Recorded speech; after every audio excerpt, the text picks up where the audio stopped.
Welcome guys GK MCQ Gem के channel में आपका बहुत बहुत स्वागत है। सब्सक्राइब कीजिए जीके एमसीक्यू जेम के चैनल को और पाइए रोजाना मल्टीपल चॉइस क्वेश्चन जो आपके एंट्रेंस एग्जाम कंपटीशन एग्जाम के लिए बहुत इंपॉर्टेंट है। सो गाइज आज हम फिजिक्स से रिलेटेड यानी कि जो आपके बहुत ही विज्ञान है ना उनसे रिलेटेड एमसीक्यूज हम करने वाले हैं, ठीक है। और आपके कमेंट आ रहे थे इंग्लिश और हिंदी, तो एक दो दिन में बीच बीच में आपको इंग्लिश मीडियम और हिंदी मीडियम के भी मिलते रहेंगे, डोंट वरी। और अगर आपको इंग्लिश का ही चाहिए ना तो हमारा जो जेके लॉन जॉब चैनल है, जेके लॉन जॉब, ठीक है, उसका लिंक मैंने डिस्क्रिप्शन में अटैच कर दिया है। वहाँ पर आपको इंग्लिश मीडियम में मिल जाएगी, ठीक है। तो इंग्लिश मीडियम वालों को बिल्कुल भी टेंशन नहीं करना है, उनको भी ध्यान में रखा जा रहा है, ठीक है। जेके लॉन जॉब चैनल पर आपको इंग्लिश मीडियम में और हिंदी मीडियम में मिल जाएगा, ठीक है ना। तो आपको बिल्कुल फिक्र नहीं करनी है। हाँ जी बिल्कुल, जेके लॉन जॉब चैनल पर लिंक मैंने डिस्क्रिप्शन में दे दिया है, ठीक है। तो चलिए बात कर लेते। पहला क्वेश्चन है, इससे पहला पार्ट अगर आपने नहीं देखा है तो लिंक में डिस्क्रिप्शन में अटैच कर दूंगा, ठीक है। उससे नेक्स्ट पार्ट हम डिस्कस कर रहे हैं। एकीकृत परिपथ में प्रयुक्त अर्धचालक चिप निम्न में किसकी बनी होती है? सिलिकॉन की, जिरकॉन की, कार्बन की, इनमें से कोई नहीं। एकीकृत परिपथ में प्रयुक्त अर्धचालक, ठीक है, चिप किसकी बनी हुई होती है? वन ऑप्शन आपको सिलेक्ट कर लेना है। कर लिया? Check now. इसका राइट ऑप्शन हो जाएगा सिलिकॉन। सिलिकॉन की बनी हुई होती है। नेक्स्ट क्वेश्चन है आपका, प्रत्यावर्ती धारा को दिष्ट धारा में परिवर्तन करने वाली युक्ति को क्या बोलते हैं? यानी कि एक ऐसी डिवाइस है जो आपका ऐसी करंट को डायरेक्ट करंट में कन्वर्ट कर देती है। कौन है वो? रेक्टिफायर, ट्रांसफार्म, ट्रांसमीटर, इनमें से कोई नहीं। उस डिवाइस का नाम बताइए जो प्रत्यावर्ती धारा को एसी को डीसी में कन्वर्ट कर दे। एसी को डीसी में, पता है? एसी को डीसी में। और उस डिवाइस का नाम भी पता होना चाहिए, उसको उल्टा करता है। तो बता दो गाइज, बहुत अच्छा क्वेश्चन है। वन ऑप्शन आपको सिलेक्ट कर लेना है। कर लिया होगा? एक रफ पेज लेके बैठ जाओ, उसमें 1 2 3 4 5 और जो भी आपके मन में आ रहा है ना अभी जो ऑप्शन वो लिख दिया करो, जो भी आपके मन में आ रहा हो। फिर उसके बाद अगर गलत है तो उस पर गलत लगा दिया करो, क्योंकि मैं आंसर सॉल्व कर ही रहा हूँ, ताकि आप अपना खुद का एनालिसिस कर सको, आपका टेस्ट भी हाथों हाथ होता रहे। सो सिंपल इसका राइट ऑप्शन हो जाएगा रेक्टिफायर, ठीक है, जो एसी को डीसी में कन्वर्ट कर देता है, ठीक है ना। अब आपसे पूछ लिया जाए कि डीसी को अगर एसी में कन्वर्ट करना है तो फिर कौन सी डिवाइस होगी डीसी करंट को एसी में? देखा होगा आपने इन्वर्टर तो देखा होगा, बहुत से घरों में लगा रहता है इन्वर्टर, ठीक है। तो उसमें क्या होते हैं, बैटरियाँ होती है, बड़ी बड़ी सी बैटरियाँ देखी होगी आपने। आप में से बहुत सारे वगैरह भी लग रहा होगा तो अच्छी बात है। बैटरियाँ होती है तो बैटरी में क्या होता है, डीसी करंट, तो वो इन्वर्टर उसको कन्वर्ट कर देता है एसी में, तभी तो आपके पंखे वगैरह बल्ब बल्ब जल पाते हैं, ठीक है ना। तो ये होता है, जबकि यहाँ उल्टा है, रेक्टिफायर एसी को डीसी में कन्वर्ट कर रहा है। तो ये क्वेश्चन ऐसे मजबूत होना चाहिए, कंफ्यूज नहीं होना है आपको, ठीक है। चलते हैं नेक्स्ट क्वेश्चन की ओर। अस्थायी चुंबक बनाए जाते हैं, तांबे के, इस्पात के, नरम लोहे के, ये सभी बिल्कुल अस्थायी चुंबक बनाए जाते हैं। थोड़ा सा जूम कर लिया मैंने, तो आपने वन ऑप्शन सेलेक्ट कर लिया होगा। इसका राइट ऑप्शन हो जाएगा इस्पात, ठीक है। इस्पात के अस्थायी चुंबक बनाए जाते हैं। नेक्स्ट है आपका,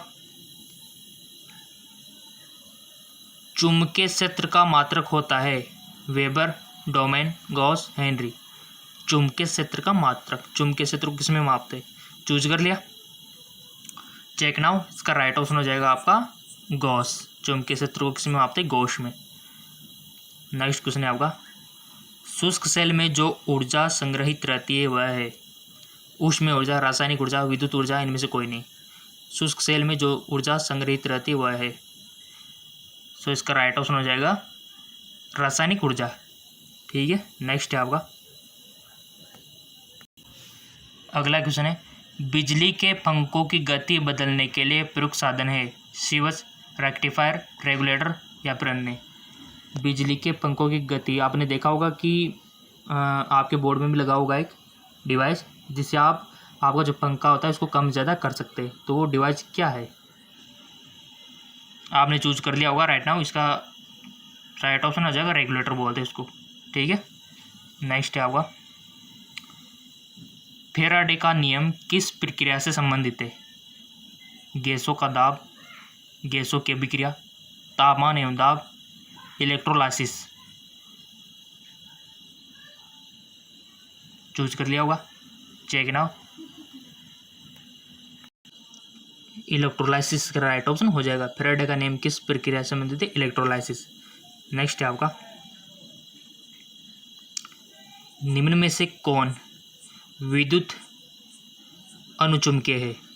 कोबाल्ट, क्रोमियम, तांबा, निकल।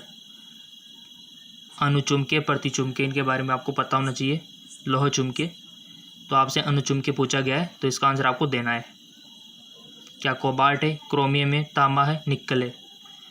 चेक ना, उसका राइट ऑप्शन हो जाएगा तांबा अनुचुंबकीय है। ठीक है, नेक्स्ट क्वेश्चन, चुंबकीय यामोत्तर और भौगोलिक यामोत्तर के बीच के कोण को क्या बोलते हैं? बहुत अच्छा क्वेश्चन। चुंबकीय यामोत्तर और भौगोलिक यामोत्तर के बीच के कोण को क्या बोलते हैं? चुंबकीय गुण, चुंबकीय नीति, चुंबकीय दिक्पात, इनमें से कोई नहीं। सो इसका राइट ऑप्शन हो जाएगा चुंबकीय दिक्पात। ओके, अगर याद नहीं है तो याद रख लो, ऐसे क्वेश्चन बनते हैं आपसे इंट्रांस एग्जाम कंपटीशन में। नेक्स्ट क्वेश्चन है, निम्नलिखित में से कौन सा एक प्रकृति में अनुचुंबकीय है? हाइड्रोजन, ऑक्सीजन, नाइट्रोजन, लोहा। अनुचुंबकीय है, सेलेक्ट कर लो वन ऑप्शन, क्योंकि हमको बहुत सारे एमसीक्यूज करने हैं अभी। आपके इंट्रांस बहुत नज़दीक है, कंपटीशन एग्जाम बहुत नज़दीक है। सो इसका राइट ऑप्शन हो जाएगा आपका ऑक्सीजन। ठीक है, ऑक्सीजन अनुचुंबकीय है। चलते हैं नेक्स्ट क्वेश्चन की ओर। नेक्स्ट है आपका, निम्नलिखित में से कौन एक अनुचुंबकीय पदार्थ है? लोहा, निकल, पित्तल, इनमें से कोई नहीं। बता दो, अनुचुंबकीय पदार्थ है, क्या लोहा है, निकल है, पित्तल है, या फिर इनमें से कोई नहीं? आपने वन ऑप्शन सेलेक्ट कर लिया होगा, इसका राइट ऑप्शन हो जाएगा पित्तल अनुचुंबकीय पदार्थ है। ठीक है, नेक्स्ट क्वेश्चन है आपका, भौतिकी में चतुर्थ आयाम का परिचय किसने दिया? भौतिकी में चतुर्थ आयाम का परिचय किसने दिया? न्यूटन, निल्स बोर, आइंस्टीन, इनमें से कोई नहीं। चतुर्थ आयाम का परिचय, वन ऑप्शन आपको चूज कर लेना है। कर लिया, सो इसका राइट ऑप्शन हो जाएगा आइंस्टाइन। ठीक है, आइंस्टीन ने जो भौगोलिक में चतुर्थ आयाम का परिचय दिया। नेक्स्ट है आपका, रडार का आविष्कार कौन था, किसने किया था? फ्लेमिंग ने, रॉबर्ट वाटसन ने, ऑस्टिन ने, या फिर न्यूटन ने? सो गाइज इसका राइट ऑप्शन हो जाएगा रॉबर्ट वाटसन ने रडार का आविष्कार किया था। पता नहीं है तो अब याद रख लेना। नेक्स्ट है आपका, पॉजिट्रॉन की खोज किसने की? मोस्ट इंपॉर्टेंट क्वेश्चन, पॉजिट्रॉन की खोज किसने की? Chadwick, Anderson, Newton, Galileo. Guys ये बहुत इंपॉर्टेंट क्वेश्चन है, डायरेक्ट क्वेश्चन भी आपको मिल जाएगा आपके एग्जाम में, तो 2 से 3 बार वीडियो को देख लो तो आपका फ़ायदा है, क्योंकि आपको लिखने की जरूरत नहीं है, फिर ऑटोमेटिक याद हो जाएगा। 2 से 3 बार देख लोगे ना आप, जैसे आप कोई गाना देखते हो, कोई मूवी देखते हो, 2 से 3 बार देखने के बाद सारे डायलॉग आपको सारे उन अंदर जितना मटेरियल होता है सब कुछ याद हो जाए। तो अगर आप भी इसको 2 से 3 बार देखोगे तो आपको भी याद हो जाएगा। ठीक है ना, खैर सॉन्ग तो आपको पता है कि 1 बार सुन लो, 2 बार सुन लो, पूरा का पूरा याद हो जाता है।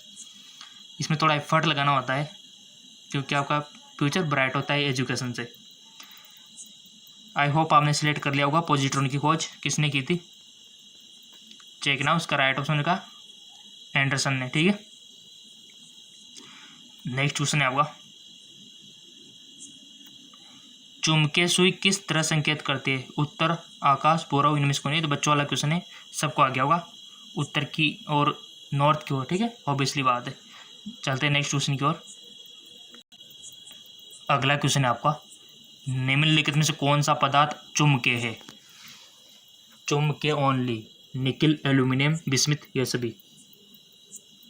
ऐसे क्वेश्चन आ जाते हैं, और जिनकी एमसीक्यूज की नॉलेज अच्छी होती है तो टिक कर देता है, और जिसकी एमसीक्यूज की प्रैक्टिस अच्छी नहीं है वो तो बस इधर उधर देखता रहता है, और इसमें टाइम निकलता जाता है, क्योंकि आपका एंट्रेंस एग्जाम में टाइम किस तरह उल्टा चलता है। ठीक है, हर एक सेकंड इंपॉर्टेंट होता है वहाँ पे। अगर ऑनलाइन एग्ज़ाम होता है तो आपका उल्टा टाइम चलता है, जैसे 2 घंटे का पेपर है तो इधर 58, 57, 56, 55 कम होते जाते हैं, और इस तरह होते होते 0 कम होते होते, जैसे कि 0 पॉइंट, अगर आपके पास 2 सेकंड बचे, 1 सेकंड, फिर तो बंद ही हो जाता है ऑटोमेटिक, आप लिख ही नहीं सकते उसमें, ठीक है, वो प्रोसेस ख़त्म हो जाता है। तो टाइम का मतलब बहुत है गाइज। टिक कर लिया आपने, चेक ना, इसका राइट ऑप्शन हो जाएगा निकिल, एक चुमके है, ठीक है। नेक्स्ट क्वेश्चन है, इंग्लिश वालों को कोई दिक्कत होनी, नीचे उनके लिए जेके लोन जॉब चैनल पर अवेलेबल करा देंगे, ठीक है, लिंक नीचे डिस्क्रिप्शन में दिया हुआ है, वहाँ पर अवेलेबल करा देंगे इंग्लिश लैंग्वेज में। विद्युत मोटर किस सिद्धांत के अनुसार काम करती है? ओम का नियम, लेंज का नियम, फैराडे का नियम, इनमें से कोई नहीं। विद्युत मोटर किस सिद्धांत के अनुसार कार्य करती है? विद्युत मोटर चूज कर लिया होगा आपने वन ऑप्शन, इसका राइट ऑप्शन हो जाएगा फैराडे के नियम पर काम करती है विद्युत मोटर। नेक्स्ट है आपका, विद्युत चुंबक बनाने के लिए सामान्यतः किस धातु का उपयोग किया जाता है? तांबा, कोबाल्ट, लोहा, इनमें से कोई नहीं। विद्युत चुंबक बनाने के लिए सामान्यतः किस धातु का प्रयोग किया जाता है? तांबा, कोबाल्ट, लोहा, इनमें से कोई नहीं। तो आपने भी ऑप्शन चूज कर लिया होगा क्योंकि आप इंटेलिजेंट स्टूडेंट हो। इसका राइट ऑप्शन हो जाएगा लोहा, ठीक है। नेक्स्ट क्वेश्चन है आपका, निम्नलिखित में से कौन सा धातु अर्धचालक की तरह ट्रांजिस्टर में प्रयोग होता है? कौन सा धातु अर्धचालक की तरह ट्रांजिस्टर में प्रयोग होता है? चांदी, ग्रेफाइट, जर्मेनियम। बहुत अच्छा क्वेश्चन गाइस, बड़े बड़े कंपटीशन एग्जाम में पूछा जाता है। कौन सा धातु अर्धचालक की तरह ट्रांजिस्टर में प्रयोग होता है? आपने भी सिलेक्ट कर लिया होगा, चेक नाउ, जर्मेनियम, ठीक है। जर्मेनियम धातु अर्धचालक की तरह ट्रांजिस्टर में प्रयोग होता है। जिसका सही था बहुत बहुत धन्यवाद, और जिसका सही नहीं था उसको पनिशमेंट देनी चाहिए कि उनको 2 से 3 से 4 बार ये वीडियो देखना चाहिए, ठीक है। आपका ही फायदा है। देखो गाइस, अब आपको पता है कि आज के ज़माने में कंपटीशन कितना हो गया है। अगर आप थोड़े से भी ढीले रह गए ना, थोड़े से भी कमज़ोर रह गए ना, तो आपसे आगे कोई ना कोई निकल ही जाएगा। आज के टाइम पे इंटरेस्ट करके ना छोटी मोटी बात नहीं है, वो गया ज़माना पहले का। आपको पता है कि आजकल 11th 12th में कितनी कितनी परसेंटेज बनती है, 99 तक जाती है, पॉइंट कुछ तक भी जाते हैं। पहले के ज़माने में क्या होता था, 70 को परसेंटेज, वो 70%, 75, ओ माई गॉड 75, इतनी वैल्यू थी। और आपको पता है कंपटीशन इतना हो गया है, आजकल परसेंटेज बनती है 99।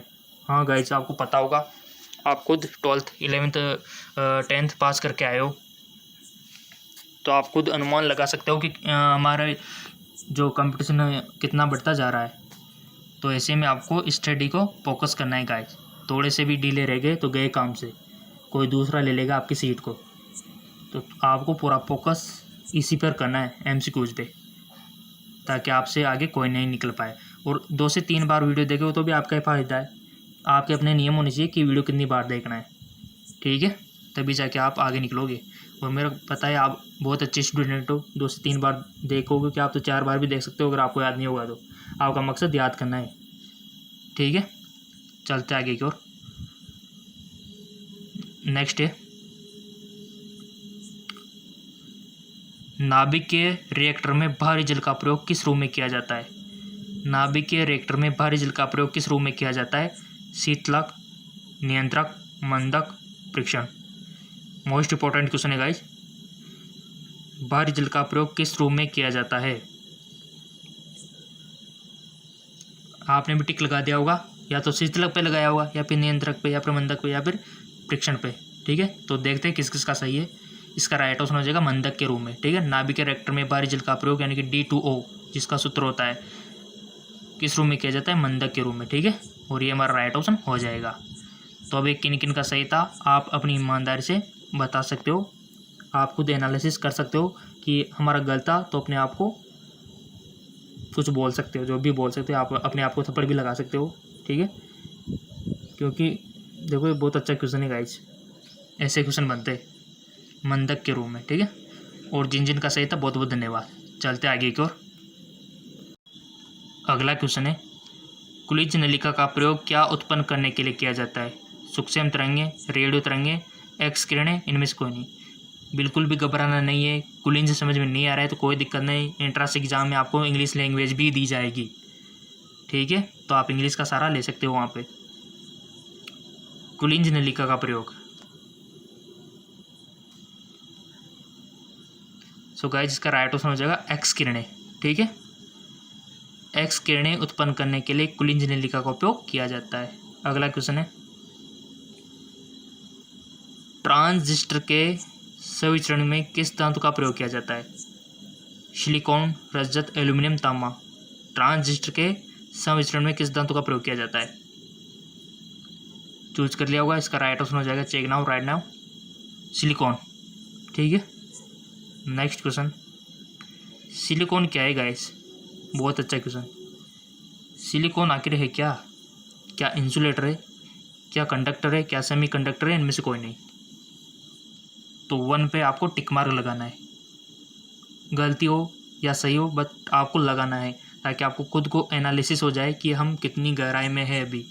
तो लगा लिया होगा आपने, तो इसका राइट ऑप्शन हो जाएगा सेमी कंडक्टर। अब वो तो आपको पता है कि आपने जो सोचा था क्या वो सही था, जिस पर आपने टिक मार्क लगाया था इससे पहले, मैंने नहीं बताया इससे पहले, क्या वो आपका सही था? तो आप खुद एनालिसिस करने लगा है। अभी आपको पता है कि लॉकडाउन, कोरोना वायरस चला हुआ है, तो कोचिंग तो है नहीं, तो आप इसी प्रकार से अगर तैयारी करोगे तो बेस्ट रहेगा आपके लिए। ठीक है ना, चलते आगे को, और तरीका भी यही है। नेक्स्ट है, एक्स किरणें किसको पार नहीं कर सकती? क्या त्वचा को, अस्थि को, मांस को, लकड़ी को? एक्स किरणें किसको पार नहीं कर सकती? सिंपल सी बात है, बहुत अच्छा क्वेश्चन है। तो आपने भी चूज कर लिया होगा राइट ऑप्शन, टिक भी लगा दिया होगा, चेक नाउ, अस्थि, हड्डियों को पार नहीं कर सकती। तभी तो आपने देखा होगा कि अगर चेस्ट का लेना है, पैर का एक्सरे लेना है, तो मांसपेशियों तो एक्स किरणें, जैसे आपका पैर है, ये आपकी जांग है, जांग के अंदर आपकी हड्डी है। ठीक है,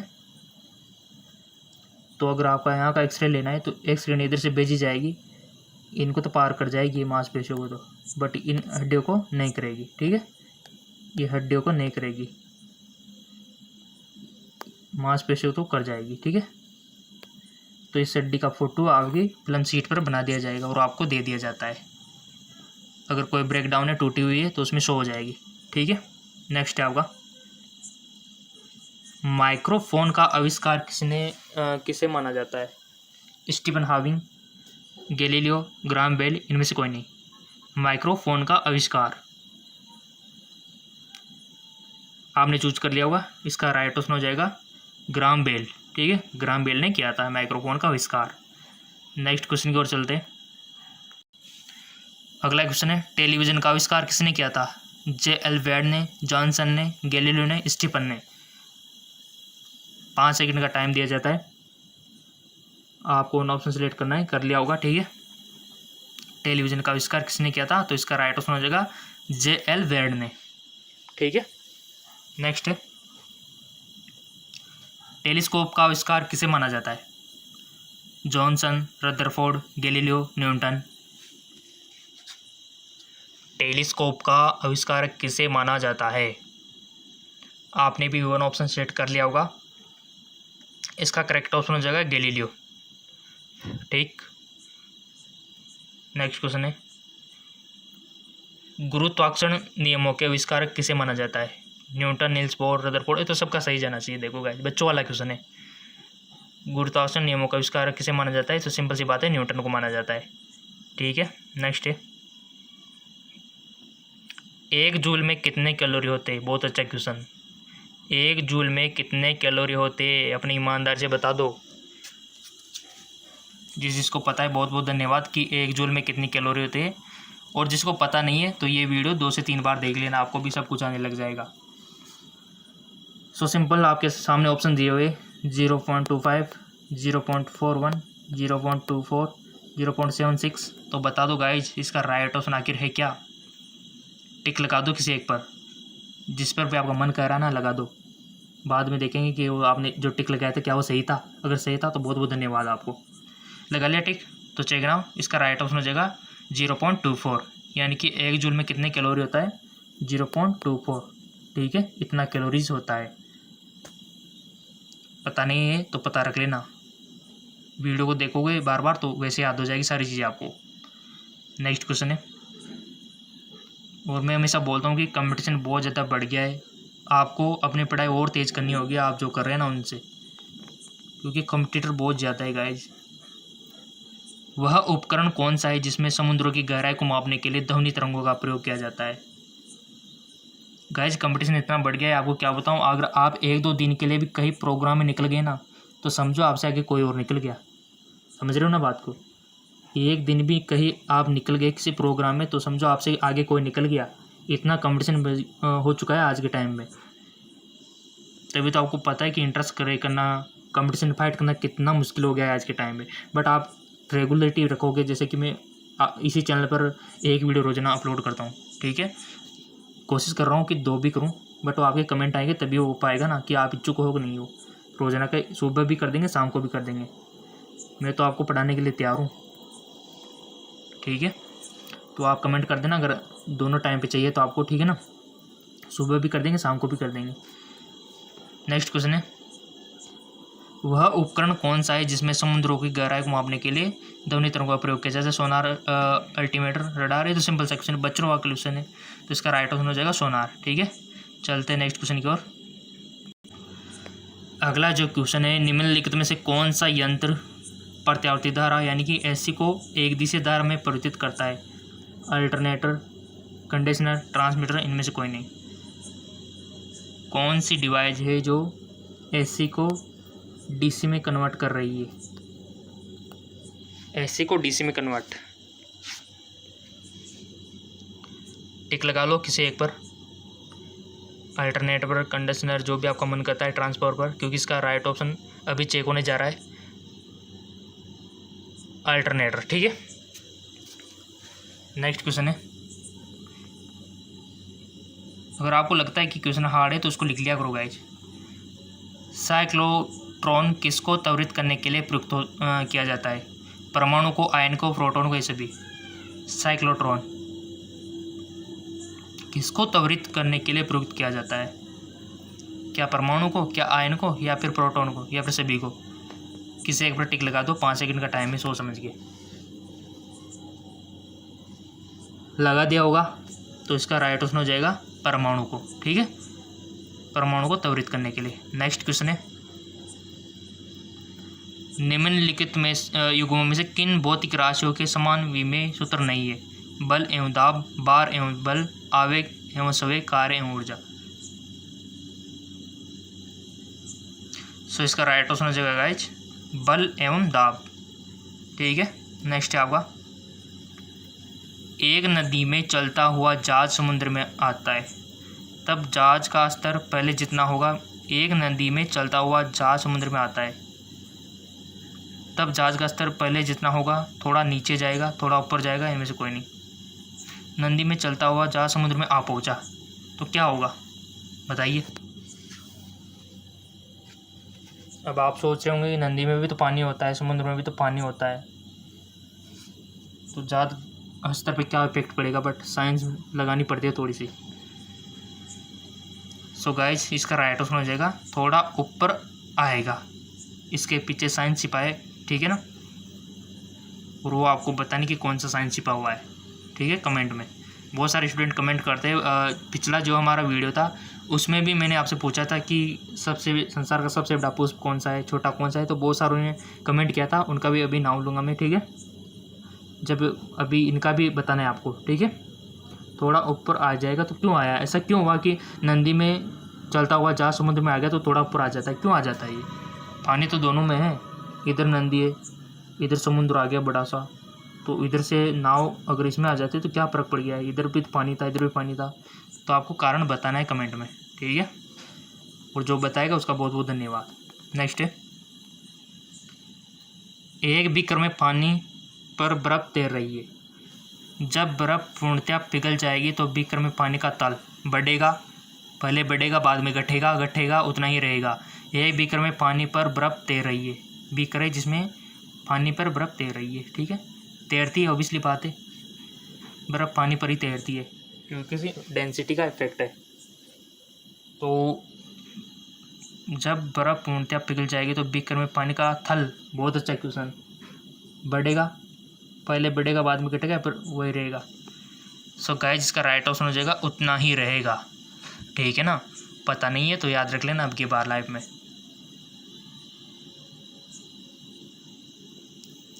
बर्फ़ पिघल गया, फिर भी पानी का तल वही रहेगा। ठीक है, नेक्स्ट क्वेश्चन है आपका, बहुत अच्छे क्वेश्चन है गाइस आज के भी। जब किसी बोतल में पानी भरा जाता है और उसे जमने दिया जाता है तो बोतल टूट जाती है, क्यों? बोतल हिमांक पर सिकुड़ती है, पानी गर्म करने पर फैलता है, बोतल के बाहर का तापक्रम अंदर से ज़्यादा होता है, पानी जमने पर फैलता है। बता दो गाइज, इसका राइट ऑप्शन क्या होगा? जब किसी बोतल में पानी भरा जाता है और उसे जमने दिया जाता है तो बोतल टूट जाती है, क्यों? आपने भी टिक लगा दिया होगा, चेक ना, उसका राइट ऑप्शन हो जाएगा पानी जमने पर फैलता है। ठीक है, ये आपको पता रखना है, इसलिए फूट जाती है, जमने पर फैलता है। आप सोच रहे होंगे जमने पर सिकुड़ता है, जी बिल्कुल नहीं, फैलता है ये।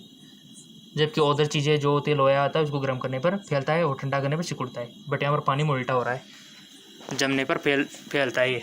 ठीक है, तो देखो साइंस का कमाल है। तो अगला है आपका, ऐसे क्वेश्चन पूछे जाते हैं कंफ्यूजन टाइप के आपके एंट्रेंस एग्जाम में, कंपटीशन एग्जाम में, क्योंकि इजी क्वेश्चन तो लगभग सभी कर देंगे, तो उनको ही पता है एग्जामिनर को कि इजी क्वेश्चन तो सब कर ही देंगे। तो कुछ ऐसा क्वेश्चन देता है आपको जिसमें दिमाग लगाना पड़े, आपको थोड़ा सा एफर्ट लगाना पड़े, और इजी क्वेश्चन भी देता है ताकि ज़्यादा दिमाग लगाने वाले है ना एक्स्ट्रा, उनका थोड़ा वो। ठीक है, तो इजी क्वेश्चन में आपको थोड़ी प्रैक्टिस करनी चाहिए, उनको नहीं मिस नहीं करना चाहिए। ठीक है, हार्ड के भी और इजी के भी। पहाड़ी पर चढ़ता एक व्यक्ति आगे की ओर झुक जाता है, क्यों? तेज चल सके, अस्तित्व बढ़ाने के लिए, शक्ति संचरण हेतु, और फिसलने की संभावना कम हो जाए, इसके लिए बताइए। सो गाइस, इसका राइट ऑप्शन हो जाएगा अस्तित्व बढ़ाने के लिए। ठीक है, अगला क्वेश्चन है आपका, यदि हम भूमध्य रेखा से ध्रुव की ओर जाते हैं तो जी का मान क्या होता है? बहुत अच्छा क्वेश्चन। और गाइस, आपको पता है कि पृथ्वी पर जी का मान अलग अलग जगह पर अलग अलग होता है, और इसी कारण से आपका भार भी चेंज होता रहता है, जबकि द्रव्यमान तो आपका सेम रहता है। भार चेंज होता है क्योंकि आपको पता है कि भार का सूत्र क्या होता है, W=mg। तो यानी कि इफेक्ट होगा, सिंपल सी बात है, क्योंकि जी आ रहा है आपके, तो आपका भार भी चेंज होगा। तो जी का मान भूमध्य रेखा से ध्रुव की ओर जाने पर क्या होगा? क्या बढ़ता है, वही रहता है, घटता है, या फिर इनमें से कोई नहीं? तो बता दो गाइज, इसका राइट ऑप्शन क्या हो सकता है? टिक लगा दो, किसी एक पर लगा दिया तो इसका राइट ऑप्शन हो जाएगा गाइज बढ़ता है। ठीक है, भूमध्य रेखा से अगर ध्रुव की ओर जा रहे हैं अपन, ध्रुव की ओर, ठीक है, तो सिंपल ऑब्वियसली बात है कि जी का मान बढ़ता है, यानी कि ध्रुव की ओर जाएंगे तो बढ़ेगा, यानी कि आपका भार भी बढ़ेगा। ठीक है, अगला क्वेश्चन है, बहुत अच्छा क्वेश्चन था गाइज, ऐसे क्वेश्चन बनते हैं आपके। बल गुणनफल है द्रव्यमान और वेग का, भार और त्वरण का, द्रव्यमान और त्वरण का, भार और वेग का। बल गुणनफल है, चेक कर लेते हैं, कर लिया होगा आपने, टिक तो लगा दिया होगा ना, 5 सेकंड का टाइम दिया जाता है आपको, लगा दिया करो गाइज, चेक ना, इसका राइट ऑप्शन हो जाएगा द्रव्यमान और त्वरण का। ठीक है, अगला है, शून्य में स्वतंत्र रूप से गिरने वाली वस्तु का समान वेग होता है, समान बल होता है, समान गति होती है, समान त्वरण होता है।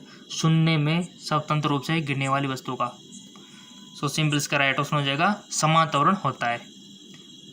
चलते आगे की ओर, अगला क्वेश्चन है, एक लकड़ी झूले पर बैठी, एक लकड़ी नहीं है गाइस, लकड़ी झूले पर बैठी स्थिति में झूला झूल रही, लकड़ी यहाँ पर मिस प्रिंट हुआ है गाइस, मैंने सोचा कि मैंने बोला, यहाँ पर लकड़ी लिखा हुआ है बट यहाँ पर लड़की है। ठीक है, लिखा हुआ अभी यहाँ पर मिस प्रिंट हो गया, सॉरी। ठीक है ना, ये गर्ल्स है यानी कि लड़की है। एक लड़की झूले पर बैठी स्थिति में झूला झूल रही है, उस लड़की के खड़े हो जाने पर दोलनों का आवर्तकाल क्या होगा?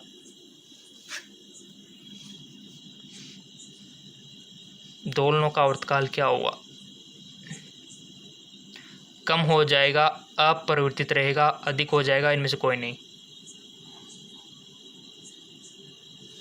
झूले तो आपने भी बहुत झूले होंगे ना बचपन में, सावन के झूलों में, तो पता तो होगा ना, झूले तो सब झूलते। तो अगर कभी प्रैक्टिकली आपने किया हो, झूले में आप बैठ के झूलते हो, लेकिन कोई अगर झूले में खड़ा हो जाता है तो क्या इफेक्ट पड़ता है उसके दोलन में, यानी कि वो दोलन का मतलब इधर उधर जाता है ना ऐसे, उस पर क्या इफेक्ट पड़ता है? कम हो जाएगा, अपरिवर्तित रहेगा, अधिक हो जाएगा। टिक लगा दो 1 पे। सो गाइस इसका राइट ऑप्शन हो जाएगा आपका कम हो जाएगा, ठीक है ना। और फिजिक्स 11th का क्वेश्चन है गाइस, ये कम हो जाता है।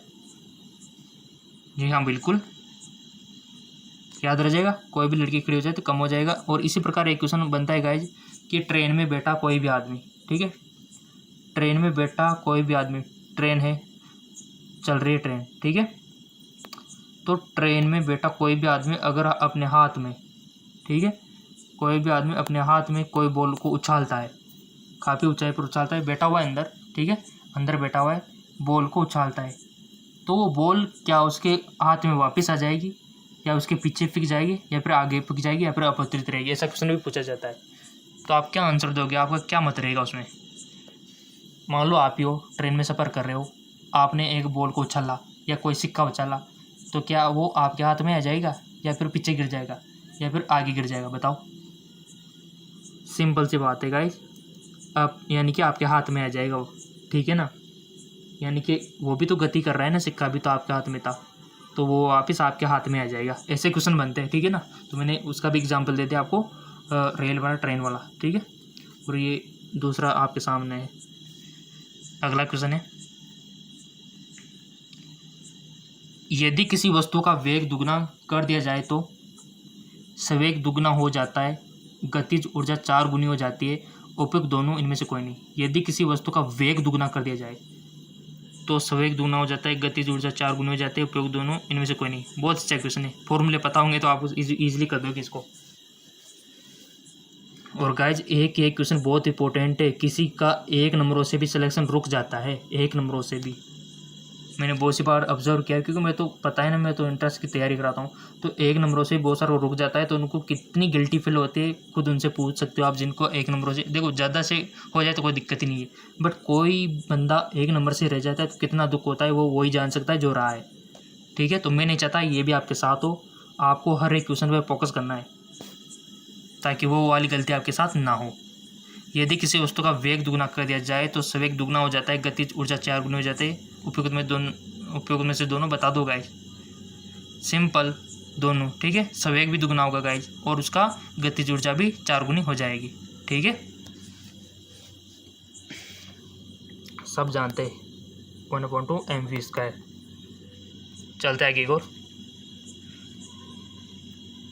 निम्नलिखित में से सदिश राशि है। हाँ गाइस ये बहुत इंपॉर्टेंट है ये चैप्टर, ये जो बताया ना सदिश, यानी कि सदिश और अदिश से भी क्वेश्चन बनते हैं। कौन सी राशि सदिश है, कौन सी अदिश है, आप बुक से देख सकते हो। अगर नई वीडियो बना दूंगा आपके कमेंट आएंगे थे कौन कौन सी चीज़ें सदिश है, कौन सी अदिश है, क्वेश्चन बनता है गाइस में, तो ऑब्वियसली बात आपको बता रहा हूँ, ठीक है। वेग, लंबाई, समय, द्रव्यमान, सो सिंपल, वेग एक सदिश राशि है, ठीक है। बाकी सब अदिश, लंबाई, अदिश यानी कि जिसमें डायरेक्शन नहीं होती है ना वो अदिश होता है। वेग में तो डायरेक्शन होती है, लंबाई में नहीं होती, समय में नहीं होती, द्रव्यमान में कोई डायरेक्शन नहीं होती, उसको हम क्या बोलते हैं, अदिश बोलते हैं। जिसमें डायरेक्शन होती है, दिशा होती है, उसको सदिश बोलते हैं।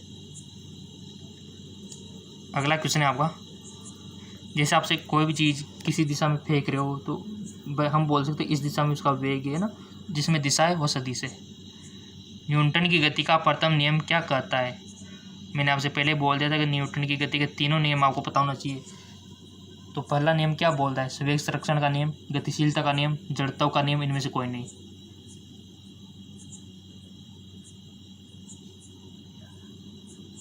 टिक लगा दिया होगा आपने इस पे 1 ऑप्शन पे। इसका राइट ऑप्शन हो जाएगा जड़त्व का नियम, ठीक है। और गाइस आपसे पूछ लिया जाए कि प्रत्येक क्रिया में विपरीत प्रतिक्रिया होती है, तो ये न्यूटन की कौन सी गति का नियम है?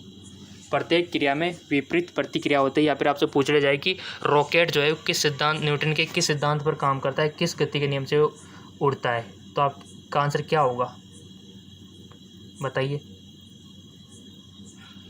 तो सिंपल, ये आपके न्यूटन की थर्ड गति का होगा, रॉकेट वाला, ठीक है। क्योंकि प्रत्येक क्रिया में विपरीत प्रतिक्रिया ये न्यूटन की थर्ड गति का है, और जड़त्व की बात करें तो ये न्यूटन की गति का फर्स्ट नियम है, ठीक है।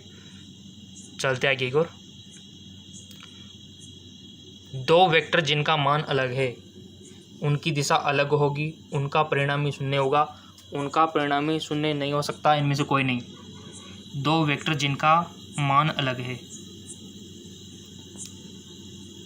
बता दो guys right option. I hope आपने टिक लगा दिया होगा। इसका राइट ऑप्शन हो जाएगा उनका परिणामी शून्य नहीं हो सकता। ठीक है, चलते हैं नेक्स्ट क्वेश्चन की ओर। अगला क्वेश्चन है, बर्फ पर स्केटिंग करना प्रदर्शित करता है कि दाब बढ़ाने पर बर्फ का गलनांक घट जाता है, बढ़ जाता है, अपरिवर्तित रहता है, पहले घटता है फिर बढ़ता है। बर्फ पर स्केटिंग करना प्रदर्शित करता है कि दाब बढ़ाने पर बर्फ का गलनांक पर क्या इफेक्ट पड़ता है, बताइए। टिक लगा दिया, चेक नाउ। घट जाता है, जैसे इसका सही था, बहुत बहुत धन्यवाद। यानी कि दाब बढ़ाने पर बर्फ़ का गलनांक घट जाता है। सच ही कड़वा सच भी मान सकते हो उसको। यानी कि आप दाब बढ़ाओगे तो ऑब्वियसली बात है कि बर्फ़ का गलनांक तो घटे ही घटेगा। ठीक, नेक्स्ट है आपका, जब कोई नाव नदी में समुद्र में प्रवेश करती है तो थोड़ा ऊपर की ओर उठ जाती है, थोड़ी डूब जाती है, अपरिवर्तित रहती है, इनमें से कोई नहीं। जब कोई नाव नदी से समुद्र में, ठीक है, वो पहले वाला क्वेश्चन आएगा गाइस। ये आपको दिखा दे, थोड़ा सा स्क्रॉल डाउन हो गया, सॉरी। ये नदी है और ये आपका समुद्र है। तो जब कोई नाव नदी से समुद्र में जाएगी तो क्या इफेक्ट पड़ेगा नदी से समुद्र में। सो इसका राइट ऑप्शन हो जाएगा थोड़ी ऊपर की ओर उठ जाती है। क्यों उठ जाती है, यही तो मैंने आपसे पूछा था। इसका तो आंसर आपको कमेंट में देना है। जो देगा बहुत बहुत धन्यवाद। ठीक है,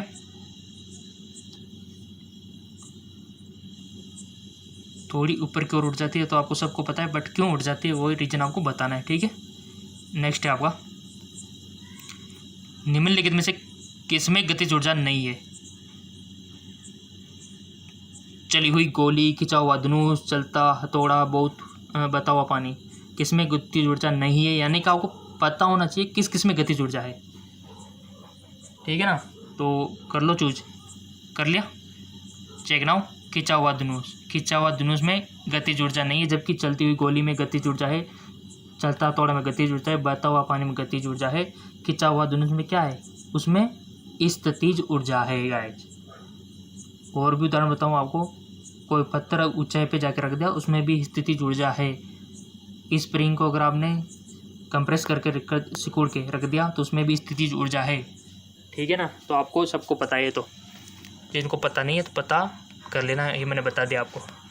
अगला क्वेश्चन है आपका, जब एक चल वस्तु की गति दुगनी हो जाती है तो उसकी गतिज ऊर्जा दुगनी हो जाती है, 3 गुनी बढ़ जाती है, समान रहती है, चौगुनी हो जाती है। जब एक चल वस्तु की गति दुगनी हो जाती है तो उसकी गतिज ऊर्जा, जिसको गतिज ऊर्जा का फॉर्मूला यानी कि सूत्र पता है तो कर देगा इसको।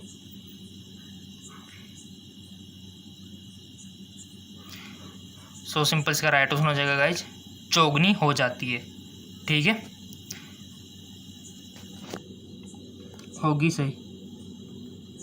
ठीक है, इसके अकॉर्डिंग। नेक्स्ट है आपका, जब दूध को बिलोया जाता है तो उसमें मक्खन अलग हो जाता है, इसका कारण है। बहुत अच्छा क्वेश्चन। दूध से मक्खन बनना, मक्खन यानी कि दूध को बिलोया जाता है तो उसमें मक्खन अलग हो जाता है। एक क्वेश्चन इस प्रकार से आपने देखा होगा, छाछ बिलोना आप बोल सकते हो। छाछ को यानी कि दही से छाछ बनाना, तो जब दही से छाछ बनती है तो घी अलग हो जाता है। वो ऐसा क्वेश्चन का मतलब ये है, वो छाछ अलग हो जाती है। तो किस विधि से होता है, गुरुत्व से, घर्षण से, या फिर केंद्रापसारी बल से, और उष्मा से। 1 पे टिक लगा दो आप, तो बस लगा दिया, चेक नाउ। इसका राइट ऑप्शन हो जाएगा आपका केंद्रापसारी बल के कारण ऐसा होता है। घी अलग हो जाता है, छाछ अलग हो जाती है, किससे, केंद्रापसारी बल से। तो ये इंपॉर्टेंट है वहाँ पर। ठीक है, तो यहाँ से मैंने जितने क्वेश्चन आपको बताए, कितने सही है ईमानदार से आपको बताना है, और कितने गलत है। अगर गलत है ना तो फिर आपको थोड़ी सी तैयारी की ज़रूरत है। ठीक है, और अगर आपको इंग्लिश का चाहिए तो नीचे डिस्क्रिप्शन में लिंक दिया हुआ है। ठीक है, इंग्लिश वालों के लिए जेकलॉन जॉब चैनल है स्पेशल, वहाँ पर आपको इंग्लिश में मिल जाएंगे। सो गाइज, और अधिक आपको चाहिए तो नीचे डिस्क्रिप्शन में लिंक दिया हुआ है, वहाँ से आप देख सकते हो। ठीक है, और अधिक क्वेश्चन चाहिए तो नीचे डिस्क्रिप्शन लिंक दिया हुआ है। ठीक है, ओके, धन्यवाद।